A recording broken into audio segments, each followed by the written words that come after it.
శ్రీమాత్రే నమ. జయ గురు దత్తాత్రేయ నమ. ఈ వీడియోలో మనం మకర రాశి వారికి ఫిబ్రవరి 1వ తారీఖు నుంచి 7వ తారీఖు మధ్యలో జరగబోయే వార ఫలాలు పరిశీలించినప్పుడు మకర రాశి వారికి శనిగ్రహం అనుకూలత చాలా వరకు తృతీయ స్థాన సంచారం వల్ల కొత్త ఉద్యోగ ప్రయత్నాలు చాలా వరకు ఫలించడం జరుగుతూ ఉంటుంది. కొంతమంది సీనియర్ సిటిజన్స్ లాంటి వాళ్ళు, మీ కుటుంబంలో పెద్దలు మీకు సహకరించి మీ యొక్క అభివృద్ధికి కారణం అవడం జరుగుతూ ఉంటుంది. అయితే ప్రస్తుతం ఈ రాశి యందు 4 గ్రహాలు సంచరించడం జరుగుతూ ఉంటుంది. ప్రధానంగా శుక్రుడు. ఈ తులారాశి వారికి రాశ్యాధిపతి శని కన్నా శుక్రుడు యొక్క స్థితి చాలా ఇంపార్టెంట్గా ఉండడం జరుగుతూ ఉంటుంది. వీరి జన్మజాతకంలో శుక్రుడు ఎంత బలంగా ఉంటే వీళ్ళ జీవితంలో అన్ని సౌకర్యాలు అనుభవిస్తూ ఉంటారు. వివాహ జీవితం కూడా చాలా అనుకూలంగా ఉండడం జరుగుతూ ఉంటుంది. శుక్రుడు ఏమాత్రం ఎఫ్లెక్ట్ అయినా, కంబస్ట్ అయినా, పాపగ్రహంతో కలిసిన జాతకుడి యొక్క వృత్తి వ్యవహారాలు ఇబ్బంది పడతాయి. వివాహ జీవితం సక్సెస్ కాదు. చాలా ఇంటరప్టెడ్గా ఒక గమ్యం లేని ప్రయాణికుల జాతకుడి జీవితం సాగుతూ ఉంటుంది.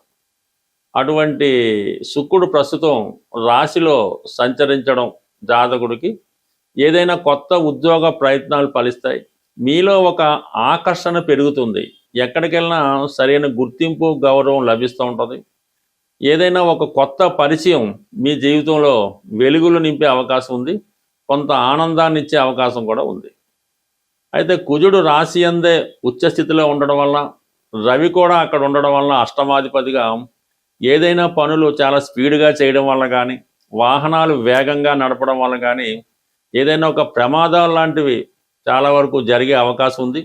లేదంటే పరస్పరం ఘర్షణ వల్ల అయితేనే, లేదంటే ఇంట్లో ఏదైనా వంట కార్యక్రమాలు, ఇంకో కార్యక్రమాలు చేస్తున్నప్పుడు ఏదైనా ఒక ప్రమాదానికి గురయ్యే అవకాశం ఉంది. అంటే 2 అగ్నితత్వ గ్రహాలు మన మకర రాశిలో ఉండడం వల్ల జాతకుడికి ఇటువంటి ప్రమాదాలు రావడం జరుగుతుంది. కాబట్టి ఏదైనా ప్రయాణాలు చేస్తున్నప్పుడు, ఏదైనా నైపుణ్యం గల పనులు, అలాంటి ఏమైనా ప్రమాదకర వృత్తిలో ఉన్నవాళ్ళు చాలా జాగ్రత్తగా ఉండవలసి ఉంటుంది.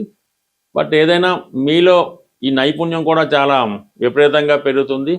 ఏ పనైనా చేయగలనటువంటి కాన్ఫిడెన్స్ కూడా మీకు పెరుగుతూ ఉంటుంది. మీరు ఒక ప్రభుత్వ ఉద్యోగానికి ప్రయత్నం చేస్తున్నా, ఒక క్రీడా రంగంలో ఉన్నా, ఒక సినిమా రంగంలో ఒక ప్రముఖమైనటువంటి పాత్ర వహిస్తున్నా, అనూహ్యంగా మీ యొక్క టాలెంట్ పెరుగుతూ ఉంటుంది. అందరూ మిమ్మల్ని గుర్తించడం కూడా జరుగుతూ ఉంటుంది. బట్ శుక్రుడు కూడా అక్కడ ఉండడం కూడా ఈ విజయానికి కొంత కారణం అవుతుంటుంది. మీ వృత్తికి ఒక గ్లామర్ కూడా పెరగడం జరుగుతుంటుంది. ఎస్పెషల్లీ మీరు స్త్రీలై ఉంటే 100% మీకు అటు కొత్త గుర్తింపు, అలాగే కొత్త ఉద్యోగ ప్రయత్నాలు, ఏదైనా కొత్త వృత్తిలో నేర్చుకునే మీ యొక్క ప్రయత్నం తప్పక నెరవేరుతూ ఉంటుంది. ఇక బుధుడు మరి ఈ లగ్నానికి భాగ్యాధిపతిగా రావడం వల్ల అదృష్టం కూడా కలిసి రావడం జరుగుతుంది. అయితే ఏదైనా పని చాలా విపరీతమైన ఒత్తిడికి గురవుతూ ఉంటారు. చిన్న ఆలస్యాన్ని కూడా తట్టుకోలేకపోతూ ఉంటారు. ఇవన్నీ కూడా మీకు ఈ విధంగా ఉంటే ఇదే వారం 3వ తారీఖున బుధుడు కుంభరాశిలో ధనస్థానంలో ప్రవేశించి అక్కడ ఉన్నటువంటి రాహుతో కలిసి ఉండడం వల్ల చాలా వరకు కొత్త ఆదాయ వనరులు ప్రవేశిస్తుంటాయి. కుటుంబ ఆదాయం కూడా పెరుగుతుంది. ఏదో సైంటిఫిక్గా చాలా మోడరేట్గా మీరు వృత్తిని సాధించే ప్రయత్నం చేస్తారు. ఇది మరీ మీకు 5వ తారీఖు తర్వాత శుక్రుడు కూడా ధనస్థానంలో చేరడం వల్ల ఇది ఫిల్మ్ ఇండస్ట్రీలో ఉన్నవారికి కానీ, యూట్యూబ్, ఈ టీవీ మీడియాలో ఉన్న వాళ్ళకి కొన్ని కొత్త అవకాశాలు రావడం జరుగుతూ ఉంటుంది. అలాగే మీ యొక్క వాక్చాతుర్యానికి, మీలో ఉన్నటువంటి నైపుణ్యానికి తగిన గుర్తింపు అన్నది రావడం జరుగుతుంటుంది. బట్ ఏదైనా మకర రాశి వారికి నెమ్మదిగా వారి జీవితంలో తిరిగి అభివృద్ధి ప్రారంభం అవడం జరుగుతూ ఉంది. బట్ ఏదైనా వీళ్ళు పెద్దవారైతే ఏదైనా దీర్ఘకాలిక అనారోగ్యానికి గురి కాకుండా చూసుకోవాలి. కొంతమందికి ఆపరేషన్లు, సర్జరీ లాంటివి కూడా జరిగే అవకాశం ఉంది. ఉత్సాహవంతులు, యువకులు లాంటి వాళ్ళు ప్రమాదాలు జరగకుండా మాత్రం చాలా జాగ్రత్తగా ఉండడం అన్నది జరుగుతుంటుంది. అవసరమైతే ప్రయాణం అన్న వాయిదా వేసుకోవాలి తప్ప రిస్క్తో కూడుకున్నవి, అటు ఎటువంటి భద్రత లేకుండా రిస్క్తో ఉన్నటువంటి ప్రయాణాలు మానుకోవడం అన్నది మంచిది. సాధారణంగా మీరు జాగ్రత్తగా ఉన్న, ఎస్పెషల్లీ ఈ సమయంలో మీరు ఫ్రెండ్స్ ఎవరన్నా మిమ్మల్ని వాళ్ళు బయటికి తీసుకెళ్ళినప్పుడు వారు బండి మీద మీరు ట్రావెల్ చేస్తున్నప్పుడు మాత్రం సాధ్యమైనంత వరకు జాగ్రత్తగా రావడం చెప్పుకోదగ్గ సూచన. బట్ ఏదైనా మకర రాశి వారికి మిగతా విషయాలు చాలా ప్రోగ్రెస్గా ఉన్నాయి. ఉద్యోగపరంగా కొంత అభివృద్ధి కలుగుతుంది. కానీ ఇటువంటి శరీరానికి సంబంధించిన ఇబ్బందులు రాకుండా జాగ్రత్తగా చూసుకుంటే మంచిది. ప్రస్తుతం ఉన్నటువంటి ఆర్థిక పరమైనటువంటి సమస్యల నుంచి, నిరుద్యోగ సమస్యల నుంచి, రుణాల నుంచి బయటపడాలంటే కొన్ని పురాతన రెమెడీలు మీకు తెలియజేయడం జరుగుతూ ఉంది. అందులో ప్రధానంగా మీరు తీసుకున్నటువంటి ఆహారంలో, అంటే భోజనం, టిఫిను, లేదంటే ఇంకా పలహారం, వీటిలో కొంత భాగాన్ని మీరు మూగజీవులకి పెట్టవలసి ఉంటుంది. అయితే ఇక్కడ మనకు అన్ని సదుపాయాలు కలిగి ఉండి మీరు సంతృప్తిగా భోంచేసి ఆ మిగిలిన దాన్నో వేరొక దాన్నో మూగజీవులకి పెట్టడం అన్నది ఇక్కడ వర్తించదు అన్నమాట. అంటే మీరు ఏదో ఒక రోజంతా 1 కేజీ సంబంధించినటువంటి ఆహార పదార్థాలు తీసుకుంటారనుకుందాం. అప్పుడు మీరు ఒక 800 గ్రాములతోనే సరిపెట్టుకొని మిగతా 200 గ్రాములు అది మూగజీవులకో వేరెవరికో ఇవ్వడం వల్ల ఆ ఫలితం మీకు వస్తుంది తప్ప మీ సంతృప్తిగా తింటూ ఆ మిగిలింది ఇవ్వడం వల్ల పెద్దగా ఉపయోగం ఉండదు.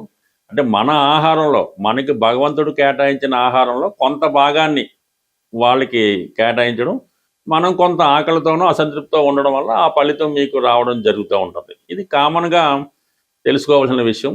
అలాగే ఏదన్నా ఈ సిటీలో అది మనం ఏదన్నా టెంపుల్కి వెళ్ళినప్పుడు దేనికి వెళ్ళినప్పుడు అక్కడ అంటే ఏదైనా దైవ సంబంధించిన కార్యక్రమాల్లో కానీ, దేవాలయాల్లో కానీ మనకి ఎవరన్నా ఈ పెళ్ళికో వాళ్ళ యొక్క బర్త్డేకో ఆహ్వానించి భోజనం అది పెడతా ఉంటారు. ఆ సమయంలో అంటే ఇలాంటి వాటిలో మీరు వెళ్ళి అక్కడ భోజనం చేయవచ్చు. అంతేగాని ఎక్కడ పడితే అక్కడ బయట భోజనాలు పెడతా ఉంటారు.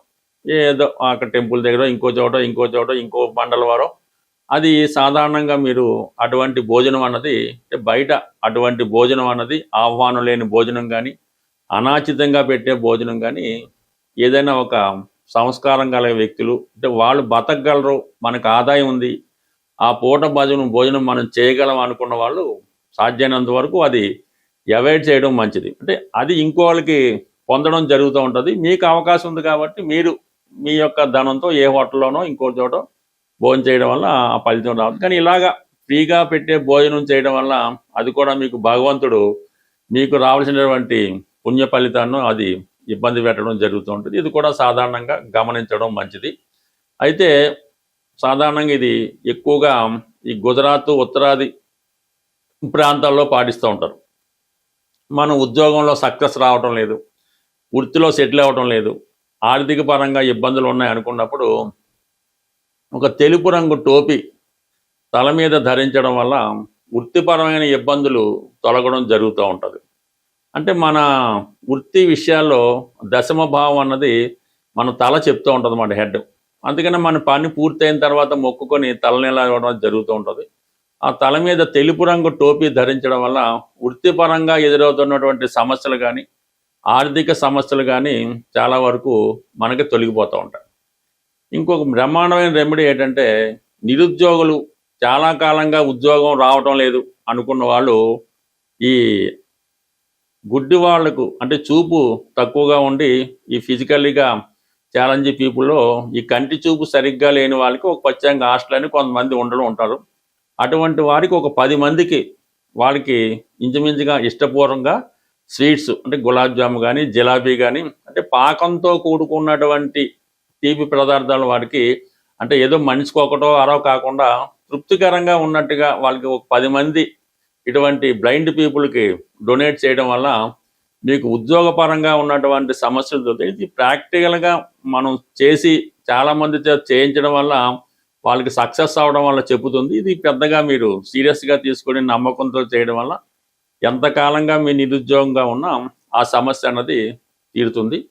దాని తర్వాత వెరీ సింపుల్గా మనకి సాల్వ్ అవ్వాలి. వివాహ సమస్య, పెళ్లి సంబంధాలు కుదరడం లేదు, ఉద్యోగం రావడం లేదు, అప్పు దొరకడం లేదు అనుకున్న వాళ్ళు సూర్యాస్తమయం తర్వాత ఏ మంగళవారం అయినా పర్వాలేదు హనుమాన్ ఆలయంలో జిలాబీ పంచిపెట్టడం వల్ల మీకు తొందరగా ఆ పని పూర్తవుతుంది.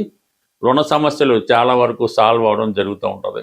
సో ఈ విధంగా ఇటువంటి చిన్న రెమెడీలు అంటే ఏదన్నా రెమెడీ చేసినప్పుడు అవతల వ్యక్తి కూడా సంతృప్తి పడవలసి ఉంటుంది. ఊరికే ఏదో జిలాబీ అన్నట్టు ఒక జిలాబీ అలా కాకుండా కంప్లీట్గా ఉండాలి. భగవంతుడు కూడా మనం ఏదన్నా ఒక రెమెడీ నిమిత్తం పూజ చేసినప్పుడు ఏదో తమలపాకులు పూజ చేయిస్తాం అన్నప్పుడు ఏదో 41 తమలపాకు 21 తమలపాకు కాకుండా ఏదో ఒక బుట్ట తమలపాకులు ఆ విధంగా పూజ చేయడం వల్ల, అలాగే విపరీతంగా సింధూరం వాడటం వల్ల ఎక్కువగా ఆంజనేయ స్వామి అంటే మనం వాళ్ళ యొక్క స్థాయిని బట్టి సాధనను బట్టి చేయవలసి ఉంటుంది. ఏమీ లేని చిన్న విద్యార్థి ఒక 100 తమలపాకులతో పూజ చేయనా పర్లేదు. అదే కోటీశ్వరుడు లాంటి వాడు తన ఫలితం కోసం అతను కూడా అలా కాకుండా కొద్దిగా టాలెంట్గా హోదాగా చేయడం వల్ల ఈ ఫలితాలు కూడా రావడం జరుగుతుంది. స్వస్తి.